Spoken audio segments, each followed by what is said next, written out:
Today on the podcast, I'm exploring a book that involves time travel and slavery. It's about one woman as she's transported from the modern day into a world of slave traders and slave owners. She finds out that they are her own ancestors doing the slave trading, and then from there she tries to find the common humanity, the thread that holds us together in this common human experience. It is a wonderful story.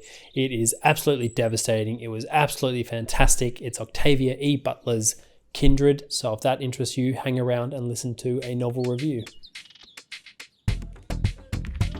Hello and welcome to the Literature Podcast, a novel review. My name is Seamus, your host, and together we will discuss, dissect, and explore the wonderful world of literature. And the wonderful world of literature is a vast and dense jungle. So let's start making our way through, one book at a time.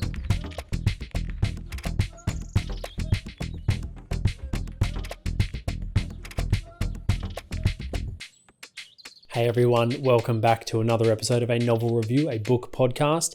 I do what it says on the tin. I do a different book every week. There's a few other segments as well, Mental Peace Moment and What Am I Reading This Week? But yeah, I just do a different book every week. It's absolutely fantastic. I have a lot of fun. If you're joining us for the first time, thank you so much for joining. I really appreciate it. And if you're a repeat customer, thanks for coming back. Hopefully you enjoy today's episode. I am a little sick today. Just in case you're wondering, I do sound a bit more nasally than normal. It is not just my Australian accent coming out in full force. Though, I'm going to be in Australia in a few days' time for a friend's wedding, so maybe it's just Australia's way of sort of invading my accent a bit more and getting it more in tune with what it once perhaps was. So yeah, a little bit sick, but that's okay. I can still podcast. I'm not feeling bad at all. Don't give me any sympathy. So let's move on. Let's move on to a Mantle Peace Moment. Something to highlight from the week past that I just want to highlight. It's normally a good bit of fun. This week I said recently in a recent episode that I joined a writing club, and I went to the second meeting of the writing club. And I wanted to discuss that actually because we had some good discussions in that. This week we were talking about dialogue and what that sort of means and what that encompasses in books and how people go about it. There is sort of, maybe a naturality to break it down, and dialogue can seem quite formulaic in a way. And, a lot of academics have tried to do this, break down books in a certain way. I've done a couple of episodes on it, formalism and structuralism. Break it down in a certain way that you can sort of, formulaically look at how you construct a book, and dialogue is no different, of course. But then, of course, you then need to have a certain naturality to dialogue that makes it feel authentic and rich and poetic and enjoyable. And so this conversation was all about that. And I'll just touch on what a few people said because I thought some of them were quite interesting. One person said that when they're writing dialogue, they try to keep it very two-dimensional, which at first sounds kind of interesting, even concerning, because I think you want to have a sort of a three-dimensional story and that it sort of leaps off the page and captures the reader. But then he went on to explain that when he's talking about dialogue in two dimensions, he says, my character should be, dialogue should reveal who they are and what they want or where they're going. Those two things, and that's it. That's the only two things you should really be concerned with dialogue. It's not saying you can't, do other things with dialogue, but utilizing dialogue to explain things about a character can be really rich and empowering and interesting, instead of just having a wall of text being like, and this was Seamus, and he was this high, and his eyes color was this, and his skin color was this, and just sort of like listically forming a character that way. But you can actually reveal so much of a character through dialogue. So one example was, two people sit down at a cafe and order coffees, and the first one orders an oat cappuccino, and then the second one scoffs and says, "Oh, you're ordering an oat cappuccino, mate. I'm having full cream." And just from that, I'm not having oat milk nonsense. I'm having full cream. We suddenly get like an idea of who this character is. But then, of course, you can sort of utilize that kind of moment to either, peg him as the stereotypical, if someone's going full cream and they're getting angry at the oat cap people, they might be, one of those people that eats 3 steaks a day to offset a vegan. But then you could sort of mislead people reading that text, and, maybe he's a 4th generation dairy farmer that's feeling quite threatened by this growing trend of alternative milks and sort of lashes out that way, and it becomes a more enriching conversation about that. But it's utilizing dialogue to reveal that instead of, the internal monologue saying, oh, and he hates oat milk, blah, blah, blah. So I found that really interesting. I thought it was really good to hear different people's examples. Another interesting thing was when we're reading books and reading stories, we often understand what a realist book is. Realist books are books that take place in the everyday world and have really great, rich dialogue that seems really authentic and true to the way humans speak. But as we were discussing that, we also conceded that there's actually a balance between something that seems really rigid and something that seems completely natural, and literature actually finds its place in the middle, because if you took a conversation, a true human conversation, and then transcribed it, it would be completely nonsensical and not fit for being on a page. Because even now, as I'm talking, I can be starting a conversation on one thing, and then actually I'm not going to finish that point. I'm going to actually talk about something else, because I think it's more, I think it's more interesting to sort of jump between different topics and I guess, explore, or at least try to explore. That was an example. I wasn't actually stuttering that much, but you can see how even as I was talking and fumbling my way through my own thoughts out loud, you could sort of, at least I hope you could, follow what I was trying to get at, even though I never really got to the point. But if you were to transcribe that exact conversation and put that on the page, you would be reading that like a cluttered mess of what the hell is going on here. So there is sort of a balance between the two. And yeah, it was a really great conversation. And then we always spent an hour sort of doing our own writing, which never results in anything other than just speaking about our own work. So yeah, it was really good. It was really fun. And that was my mantelpiece moment this week. Housekeeping, as always, if you would like to like and subscribe, I would really appreciate it. Click the duck in the corner if you're on YouTube, or 5-star reviews if you're on traditional podcast platforms. I would really appreciate it. It just helps other people find the show. And yeah, I want the show to grow because I want other people to hear it. And yeah, basically just thank you so much for listening. I really appreciate it. And let's get on with the show. Okay, on to the main body of the episode, Octavia E. Butler's Kindred. Now, as I said previously, this was recommended to me by a wonderful fellow Instagrammer, booktuber, book blogger. Her name is Maria. Handle is Maria Reads Sci-Fi Fantasy, I believe, but I'll make sure it's pinned below because she does fantastic work across the sci-fi fantasy area of literature. And she reached out to me and said, would you be interested in reading this? And, it's a sci-fi book about time travel and slavery. And I was like, that sounds like a very, very weird mix to sort of, things I didn't really expect sort of taking place in our world as well. So I said, yes, I'll do it. I'll read it. And I got a book and started reading it and absolutely loved it. Now, I do want to say that just because there's sci-fi, don't be turned off by that at all. If you're listening and think sci-fi is not my jam, the sci-fi element to this is very, very, I'm not going to say small and minimal because it does play a large, it's a large aspect of the story, but it's not a huge, they don't explain the mechanics of the time travel in this story. It's kind of like they utilize time travel for means of progressing the storyline, but it's not actually explored in great depth. So it's not a huge like sci-fi adventure story like that. It's just kind of used to explore this idea of what would happen if a black woman was transported back into the time of slaves. And it's a fantastic story as well. I believe Maria said that it's in the her top five favorite books of all time. And I can absolutely see that because it was fantastic. I mean, it pretty much starts from literally the first line and doesn't end until the last line. It's a really complete book, beginning to end. I really, really enjoyed it. I think I should probably do an overview because that's a great place to start. Basically, it's about a woman called Dana, and she's living in America in 1976. She is a black woman and she's married to a white man. And basically, she's just enjoying her life, minding her own business. She wants to be a writer. And then one day when she's at home in the living room, she is magically, science fictionally transported back to 1815, where she is thrown into a really life or death situation where a boy is drowning, a white boy is drowning. Now, at this stage, we don't really know what's going on, but she naturally saves the boy's life.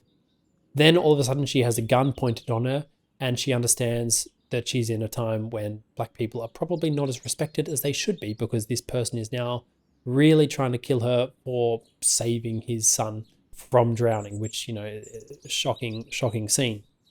And from there she's transported back to 1976. Immediately, her husband is like, that was really weird. You were like there, and all of a sudden you were over there. That was very odd. And we realize from the mechanics of the story that the time in 1815 travels at a different time in terms of, linear time to 1976. So even though she spent about 5 minutes in 1815, she only spent a couple seconds there in 1976. So that's sort of the key elements to get out of the way early, because then through the story, we are transported back multiple times, and it's always in a life or death situation where this boy is in a life or death situation, this boy called Rufus. Now, because time moves differently, Dana hardly ages, but of course, Rufus grows up and progresses as an individual in this society that's slave trading. The other element to have, this is turning into a bit of a longer overview, I apologize for that, but the other element we then learn is that Dana is a descendant of Rufus. It's her great-great-great-grandfather, I think it was, something like that. And of course, this is really shocking to her because she's a black woman enjoying the freedoms of 1976 that black people, were rightly afforded. And it's really shocking for her and really quite, I guess, confusing to go back in time and realize that her ancestors were slave traders, and that, she learns that the girl who's going to become the mother of her, her great-great-grandmother is going to be a slave as well. So it's a really kind of frightening reality that she then has to deal with. And it's a brutal story. And I'm not going to say there's a happy ending of sorts. I'm just going to say it's an incredibly brutal story. I probably even should say there's a trigger warning here, because some of the scenes in this book are incredibly detailed and vivid and harsh, and basically exploring the harsh reality that was inflicted upon black people during this time period. So I just want to say that, because it can be tough to read. It was tough to read for me, and I think that's sort of one of the wonderful things we're getting now into the discussion of the book. One of the wonderful things that Octavia E. Butler does in this story is, because she's removing someone from the present day, someone like me, someone like Dana, she's removing them and putting them in, at the forefront of this time period, 1815. These beatings that are going on suddenly become really vivid and grotesque, because it's easy for us to sort of sit here and go, they've happened and there's nothing we can really do about it in the sense that they have already individually suffered and individually died, and I can't control that. But then, of course, transporting us back to that time means we really have to confront the horrors that were inflicted upon these people. And so the scenes kind of have that extra weight to them that makes them really difficult to read through. So a bit of a trigger warning, but it is also just sort of like a masterful play that Octavia E. Butler utilizes to really make us feel like we were there and now have to confront these issues of humans that suffered. They're not just historical characters in our history. They're actual human beings that suffered under the sort of tide of the white people inflicting, atrocities upon them.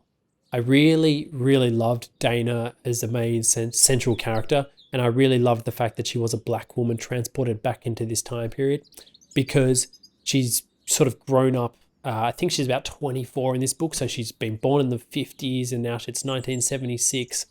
And so she's quite well educated. She's trying to be a writer. She's very well educated. And I think she gets isolated from this society in 1815 for two different reasons. One reason she's isolated is because she's a modern person. She's a modern woman. Living in 1976, transported back to 1815, would isolate you on a level that I can't possibly comprehend, because I could not comprehend being sent back in time that far and then being forced to live. So she's sort of isolated on that front. And then the other way she's isolated, which is really sort of masterfully scary, is that she technically, in this world of 1815, and I say inverted commas, speaks like a white person because she's educated. So the black people in this story, at least initially, don't really want to know her and are kind of wary of her because she's educated. But the white people don't want to be friends with her at all because she's a black person and they don't respect black people at all. So it's this really kind of like duality of being isolated both in time and socially that I found really interesting and engaging. And then on top of that, she's an incredibly human character.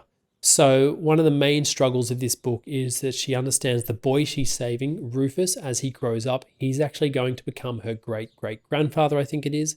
And the whole point of the story is he can't die. And because if he dies, if she simply lets him die, then she never gets born. He has to grow up and marry a girl, although I say marry. He has to have babies with a girl, which then go on to become her great-great-grandmother. And of course, the line continues. And it's this really kind of, I guess, confronting story about what you have to do to survive. And there's sort of two elements to this story that I want to discuss. It's one, the metaphorical level of this story, which is, even though you can be a black person in 1976, even though you can be a black person in the modern day today, 2024, on a metaphorical level, this story is about a black person being wrenched from their life, their everyday life, and thrown back into the absolute atrocities that were committed, the absolute atrocities that were the slave trade and slavery in America. And so on the metaphorical level, this book is exploring what it's like to be a black person living in the modern day and how easily it is to just be wrenched back into that world. And, you know, you can be a very innocent black person going about your business, and then one day you could be on a bus in the modern world and someone starts calling you names and saying things that just bring you back to the antecedents of hate that were inflicted upon people during this time. And so you're never really free of it. And that's sort of what the book is exploring on a metaphorical level, and this kind of real darkness that pervades society, and that, yeah, we can just wrench them back at any time, which, even though they're completely innocent, they can't avoid. But then I found, like, on a just a pure story level, just a pure story level, it's a really interesting story in that there's no real moral to this story. And I guess the moral of the story is that, you know, black people are never free from the antecedents of hate that have been inflicted upon them. But it's just kind of like, there's no resolution in that. Dana is just kind of forced to go through this intense struggle where she has to try find the common humanity in this person, or let him die and therefore sacrifice her own life. And it's this really, I don't know, I'd found it like quite a dark book for that reason as well, in that there's no real silver lining to this book. She's just kind of like placed in this situation where she has to do what she has to do to survive. And that's kind of it.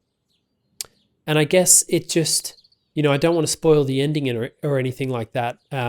You know, I guess it's not really spoiling the ending, because obviously she survives, because obviously she's there at the start of the story, and it would just become a paradox. And you sort of get the sense that even though there's a science fictive element in this book, it's not going to suddenly turn into this vast bootstrap paradox of where was she in time. But it's just kind of like this really gut-wrenching story about how do you just go about your business? How do you try save this person? And what's the point of it all, really? Like, I was just constantly asking myself that through this book. What's the point of it all? And I don't mean that in a way that it felt hopeless, in that this book was a waste of time, but it just kind of felt like really true in that she suddenly became, yes, she was transported back in time to 1815 where she was placed in slavery, but on a whole, she was just a slave the entire story, because even when she returns to 1976, she knows she's going to get transported back at some time. And so even though she's escaped the clutches of pure slavery, in that there's a master and she's a slave, she was still a slave to Rufus in a way that she has to save him, because if she doesn't save him, she doesn't exist. Now, I've spoken a bit about how this book is kind of like quite dark, but I think there is also a really beautiful thread running through this story, and that is Dana herself, because she understands, and it's a really kind of mature understanding. And I was really, really, I guess, impressed by Dana, is that, like, she recognizes that this is a societal thing going on. Slavery is a societal thing going on. And at the early stages of the story, Rufus, she perceives as innocent because he's just a child. And she really understands that he's going to technically be innocent in this story, but he's going to grow up to become a product of this society, which is actually a really wicked person. And he's going to grow up to beat and whip and kill and sell slaves. And it's kind of like this real humanistic approach to it, in that she recognizes that he's not really a terrible person on that fundamental level. Like, he's not an outwardly wicked person. He's, you know, just a product of this society, which I found it like a really profound kind of idea to present in a story like this. And so Dana progresses through this story, trying to find that common humanity with Rufus, and trying to bring him back to this humanistic level that he starts to lose as he grows up and sort of understands what power does to someone, or maybe he doesn't understand because he commits it. But as power sort of starts to sink its teeth into him, he loses touch with humanity a bit further sort of every time we visit him, and he's sort of a bit more cruel every time we visit him. But Dana sort of never gives up hope, trying to just find that thread of humanity in him, because, you know, she understands that people aren't sort of outwardly evil from the offset, but also, you know, she's related to this guy. She wants to believe that there's some good in him because she's a product of him, I guess. And it's just this really layered story of slavery. I mean, I feel like I've just been rambling for so long now, but it's such an interesting story. It raises so many great questions. I mean, her writing style as well is just absolutely fantastic. You never feel confused. It's really accessible writing. Like I said, it's incredibly vivid. It's incredibly rich, but there's still so much humanity in her writing as well, in Butler's writing as well. I'd thoroughly recommend it. I think I should probably get to a rating, because otherwise I'm just going to keep talking and probably end up spoiling the book and just tell the entire story. But I think I'm going to give this a 4.4 out of 5 because it was absolutely phenomenal and it really just took me by surprise. It was a great recommendation. Thank you so much, Maria. Yeah, check it out if you want, because it was a great, great book. Okay, so what was I reading this week? Another cheery book I was reading, Stephen King's Misery. Now, this is a film. I haven't seen the film. I'm going to watch the film because I just finished this book this morning. I absolutely teared through this book. It was absolutely fantastic. I did Carrie a few weeks ago on the podcast and jumped straight into Misery. I very, very rarely do that. When I find an author I like, I normally try to sort of space it out a bit more. Like I remember the first time I read, what's a good example? A Movable Feast by Hemingway. I remember reading that and just being blown away. I was like, this is incredible. I love it. I want to read more. But I think I didn't read my second by him, which was Fiesta or The Sun Also Rises, depending on your edition. I didn't read that for another 2, possibly 3 years after, because I like to sort of space it out once I found a writer I like, because I don't want to tear through their works too quickly, especially with a case like Hemingway where he's a deceased writer and, you know, there's no more good stuff coming. But I guess Stephen King's still alive, he's still producing, and he's got so many books. I didn't really feel that guilty jumping straight into Misery. It was brutal. It was fantastic. I loved it. Real good page turner, this one. Really interesting story. On the offset, it seems like, how did you stretch a story about a man stuck in a house with one woman? Sort of, there's really only 2 characters in this book for, 370 pages. How did you stretch this story out for that amount of time? I mean, on the front cover, it says the ultimate storyteller, and I, have to agree with that because he did a really fantastic job in this book. I am definitely going to do an episode on this in like a couple of weeks as well, like maybe next week even, because it was absolutely fantastic. I really, really enjoyed it. That's what I was reading this week because I smashed through it way too quickly. Great story. Thoroughly recommend. If you have listened this far, please consider hitting those 5 stars. I would really appreciate it. Also, feel free to head along to the website and support the pod in other ways. But as always, thank you for your attention.